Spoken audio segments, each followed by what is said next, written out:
আসসালামু আলাইকুম।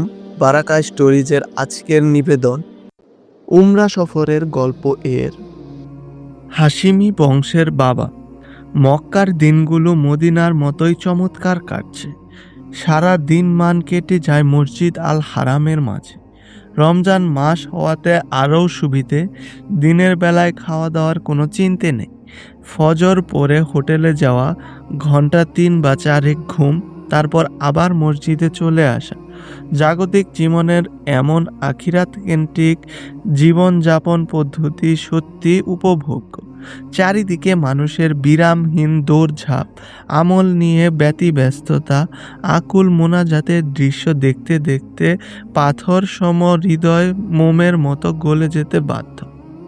দুনিয়াতে আমার বন্ধু আছে অনেকজন, কিন্তু সরাসরি সাক্ষাৎ আছে এমন বন্ধুর সংখ্যা নেহায়েত কম। আমার সেই কম সংখ্যক বন্ধুদের একজন থাকেন সৌদি আরবের রিয়াদে। ব্যবসাপাতি নিয়ে এখানে তার ২৫ বছরের প্রবাস জীবন। আমার উমরা করতে আসার সংবাদে তার মনে ছিল উপচে পড়া খুশি আর আনন্দ। মক্কা থেকে রিয়াদ বহু দূরের পথ। গাড়িতে করে আসতে ৯-১০ ঘন্টার মতন সময় লাগে। এই সুদীর্ঘ পথ পাড়ি দিয়ে তিনি মক্কা চলে এসেছেন আমাকে সঙ্গে দেওয়ার জন্য। আমার সেই বন্ধু একদিন আমাকে মক্কা শহর ঘুরে দেখাতে চাইলেন। মদিনার মতো মক্কাও অত্যন্ত স্মৃতিবহুল জায়গা।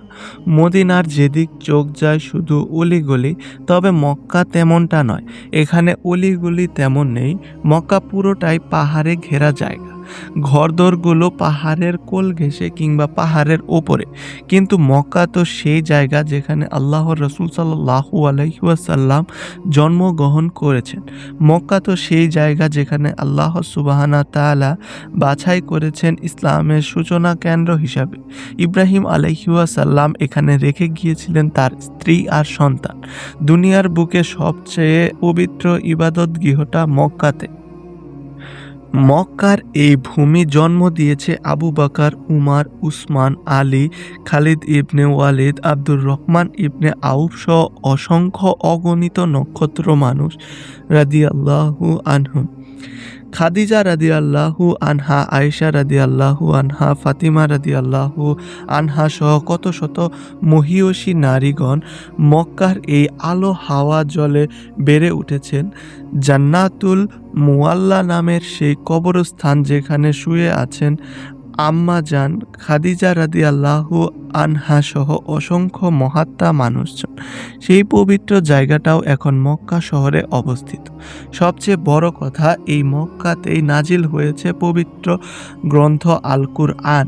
সুতরাং মক্কা শহরটাকে এক ঝলক ঘুরে না দেখার অপরাধ তো বটেই। সকাল ১০টার দিকে মসজিদ আল হারামের পাশের একটি রাস্তায় এসে আমার গাড়ি খুঁজতে লাগলাম। এখানকার বেশিরভাগ ড্রাইভার ভিনদেশী, পাকিস্তান, ইন্ডিয়ান, মরক্কান, ইয়ামেনি সহ নানান দেশের লোকজন এখানে গাড়ি চালায়। হাত নেড়ে আমার বন্ধু একটা গাড়িকে থামালেন। গাড়ির কাচ নামিয়ে ড্রাইভার জিজ্ঞাসা করলেন, জিয়ারা? হ্যাঁ।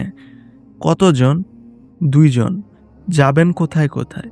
এই ধরুন জাবালে নূর, জাবালে রহমত, মিনা, মুজদালিফা হয়ে মসজিদ আল হারামে ফিরে আসব।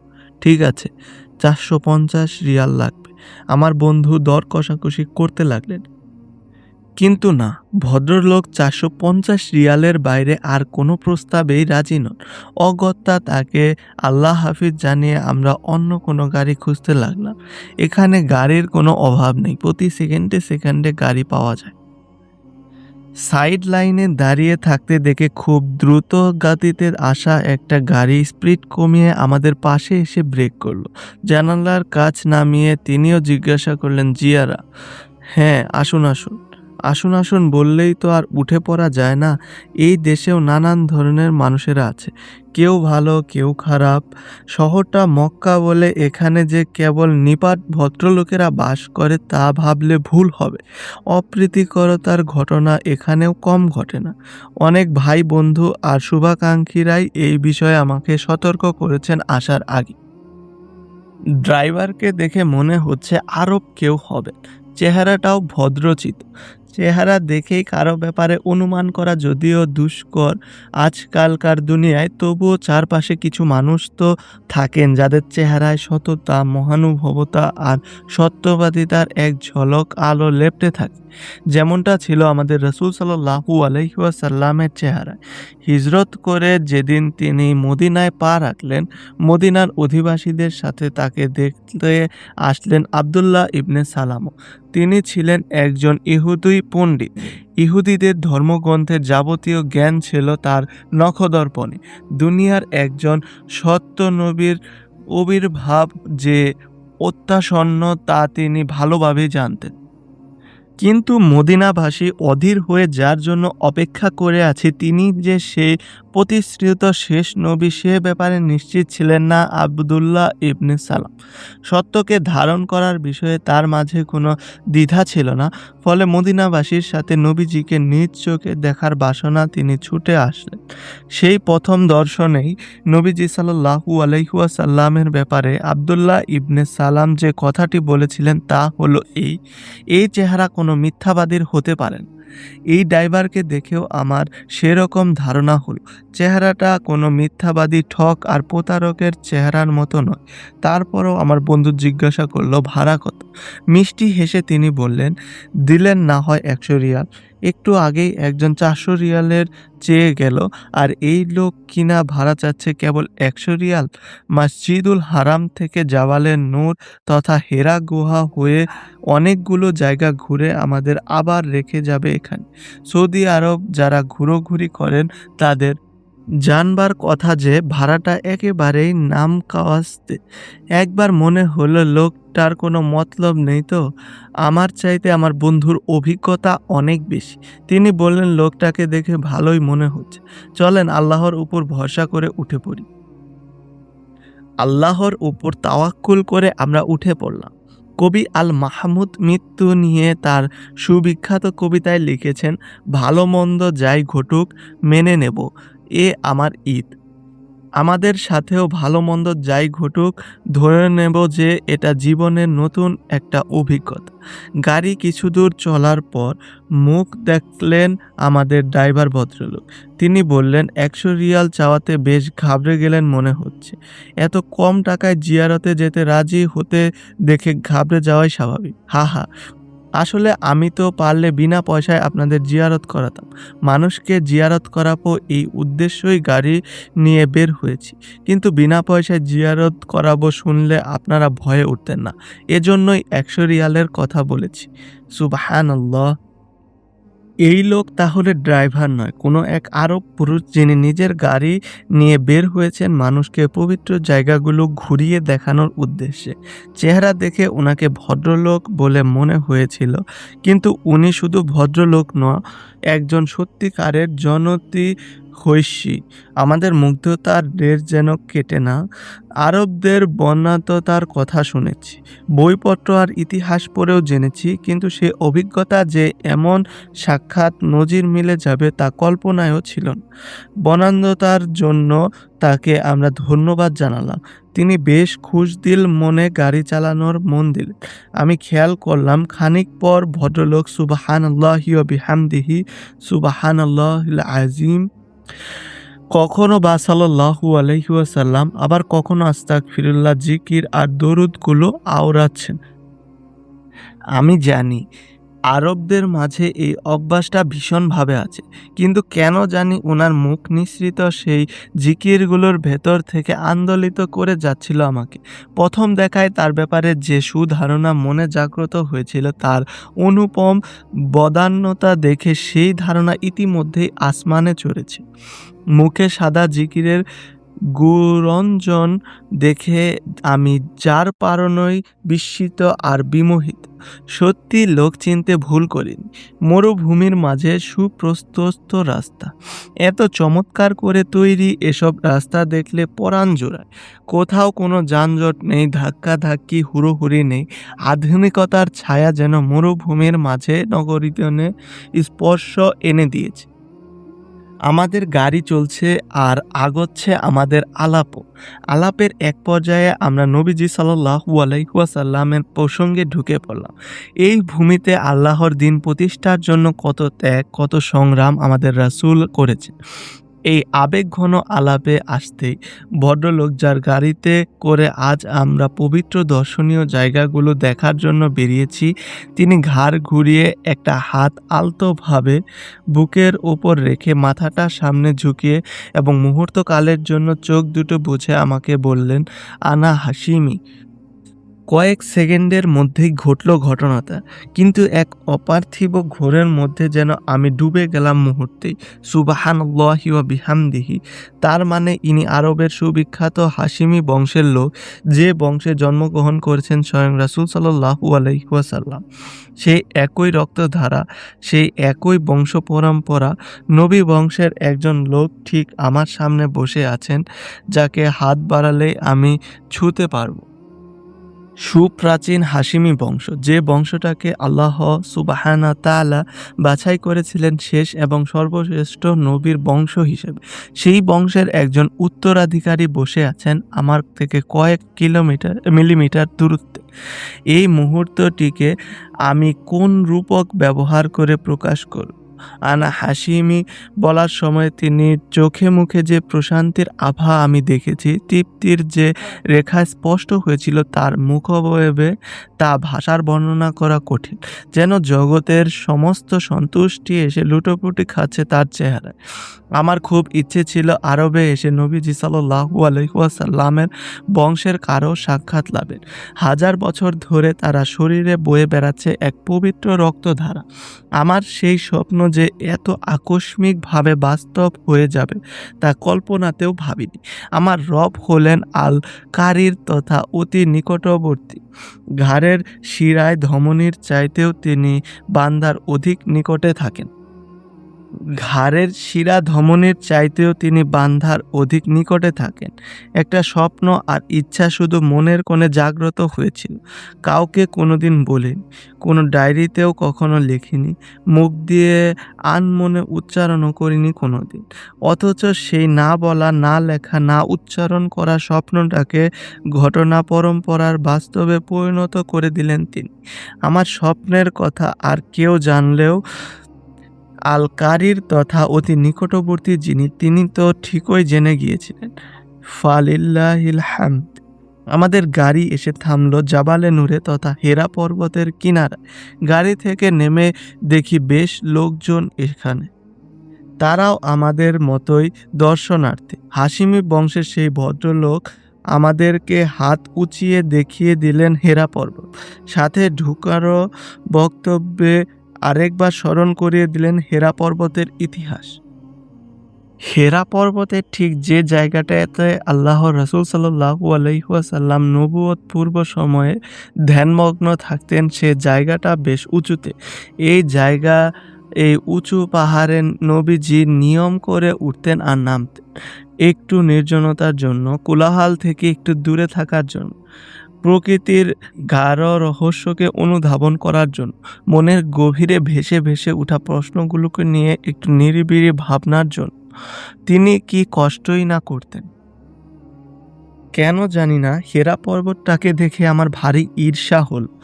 দেখতে একদম সাদামাটা, অন্য সাধারণ পাথুরে পাহাড়ের মতোই। রূপ নেই, জৌলুস নেই, সৌন্দর্য নেই।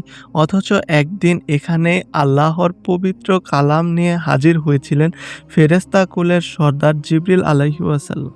পবিত্র রমাদান মাসের শেষ দশকের একটা রাত্রি, যে রাত্রিতে প্রথমবারের মতো কুরআনের সূরা আল আলাকের শুরুর ৫ আয়াত সমেত জিবরিল আলাইহিস সালাম নবীজির কাছে এসেছিলেন এই হেরা পর্বতে। সেই মুহূর্তটার কথা আমার মনে পড়ল। একটি নির্জন গুহা, দুনিয়ার সকল কোলাহল থেকে দূরে, রাত্রির গভীর অন্ধকার যখন ঝাঁকিয়ে বসেছে ধমনীকে, এমনই এক পবিত্র মুহূর্তে অন্ধকারাচ্ছন্ন হেরা পর্বতের একটা কোণ ঝলমল করে উঠল আসমানি আলোয়। ভীষণ ঘাবড়ে গেলেন নবীজি, থরথর বুক, চোখে ভয় আর বিস্ময়ের প্লাবন। ঘটনার দৃশ্যটাকে তিনি যেন বিশ্বাস করে উঠতে পারছেন না। নবীজি বুঝতে পারছিলেন না কি হতে যাচ্ছে তার সাথে। এটা ছিল সেই রাত, যে রাতের মতো দুনিয়ার বুকে আর কোনো রাত নামবে না। এটা ছিল সেই মুহূর্ত, যে মুহূর্তের মতো দুনিয়ায় আর কোনো মুহূর্ত তৈরি হবে না। যে ঘটনাকে অবলোকনের জন্য সৃষ্টিরাজির মাঝে বিরাজ করেছিল এক আদিম প্রতীক্ষা, এটা ছিল সেই অভূতপূর্ব অপার্থিব ঘটনা। হেরা পর্বতের কিনারে দাঁড়িয়ে আমি সেই পবিত্র রাতটিকে ভীষণভাবে অনুভব করার চেষ্টা করলাম। জিবরাইল আলাইহিওয়াসাল্লাম যখন নবীজিকে সূরা আলাকের প্রথম আয়াতটি পড়তে বললেন, কাঁপা কাঁপা গলায় নবীজি বললেন, আমি তো পড়তে পারি না। এভাবে একবার, দুইবার, তিনবার কম্পমান স্বরে নবীজি সেই একই উত্তর, আমি তো পড়তে পারি না। তারপর জিবরিল আলাইহিওয়াসাল্লাম নবীজির ঠিক ততখানি নিকটে চলে আসলেন যতখানি নিকটে দাঁড়ালে বন্ধুর নিঃশ্বাস শব্দ টের পাওয়া যায়। নিজের বুকের সাথে জিবরিল নবীজিকে এমনভাবে আলিঙ্গন করালেন যেন দুজনের মাঝে যদি আবু কুবাইস পর্বত এসে দাঁড়াতো, সেটিও যেন ভেঙে চুরমার হয়ে যেত। সেই পবিত্র আলিঙ্গনে কেটে গেল নবীজির সকল ভয় আর জড়তা। বিহ্বল বলয় ভেদ করে নবীজির বুক যেন ভরে উঠল অপরিসীম সাহস আর শক্তিতে। আহা, এই সেই হেরা পর্বত। কালের ধুলোয় কত স্মৃতি জমা আর শক্ত মাটির ভাঁজে ভাঁজ। হেরা পর্বতকে দেখে আমার খুবই ঈর্ষা হলো, কারণ এই পর্বত আমার রাসূলের পদধূলিতে ধন্য হয়েছে। এই শক্ত মাটির অন্ধকার কোণে একদিন প্লাবিত হয়েছিল আসমানি আলোয়। এখানেই একদিন নাজিল হয়েছিল সর্বশ্রেষ্ঠ আসমানি গন্ধ। জৌলুসহীন একটা পাথুরে পাহাড়ের এমন সৌভাগ্যকে ঈর্ষা না করে উপায় কি? বেলা চড়ে যাচ্ছে, গরমের মাত্রাও বাড়ছে ধীরে ধীরে। আমরা পুনরায় গাড়িতে এসে বসলাম। জাবালে নূর থেকে আমরা চলে গেলাম জাবালে রহমতে। জাবালে রহমত হলো সেই পাহাড় যেখানে দাঁড়িয়ে আল্লাহর রাসূল সাল্লাল্লাহু আলাইহি ওয়াসাল্লাম বিদায় হজের ভাষণ দিয়েছিলেন। এই পাহাড়েই নাজিল হয়েছিল সেই বিখ্যাত আয়াত, যে আয়াত সম্পর্কে ইহুদিরা বলেছিল, এটা যদি তাওরাতের কোনো আয়াত হতো, এর নাজিলের দিনটাও আমরা ঈদ হিসাবে উদযাপন করতাম। ঐতিহাসিকদের মতে আল্লাহ সুবহানাহু ওয়া তাআলা আদম আলাইহিওয়াসাল্লাম থেকে আর হাওয়া আলাইহিওয়াসাল্লামকে যখন জান্নাত থেকে দুনিয়াতে নামিয়ে দিলেন, বহু বছর উভয়ে কেউ কারো সাক্ষাৎ পাননি। বেশ দীর্ঘ সময় পরে আল্লাহ যখন তাদের তওবা কবুল করে তাদেরকে পুনর্মিলনের সুযোগ করে দিলেন, দুনিয়ার জীবনের তাদের সেই নতুন এবং প্রথম সাক্ষাতের ঘটনাটা ঘটেছিল এই জাবালে রহমত পাহাড়ে। সব কিছু থেকে জাবালে রহমত অত্যন্ত স্মৃতিময় এবং তাৎপর্যপূর্ণ একটি পাহাড়।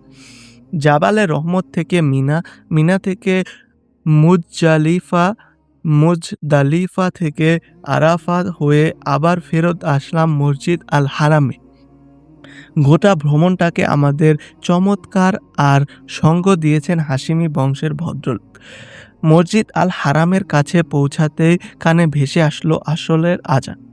হাশিমি বংশের ভাইটাকে কৃতজ্ঞতা আর সালাম জানিয়ে আমি গাড়ি থেকে বাইরে নেমে দাঁড়ালাম।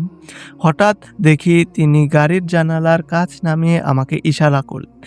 কিছুটা কান ঘেঁষাতেই আমাকে বললেন, আখি, আমাদের একটা ছোট্ট বাবু হয়েছে দিন কয়েক আগে। ওর হৃৎপিণ্ডে একটা ফুটো পাওয়া গেছে জানো। ও খুব অসুস্থ। আমার বাবুটার জন্য আল্লাহর কাছে একটু দোয়া করো, কেমন? আমার যেন বুক ফেটে কান্না এলো।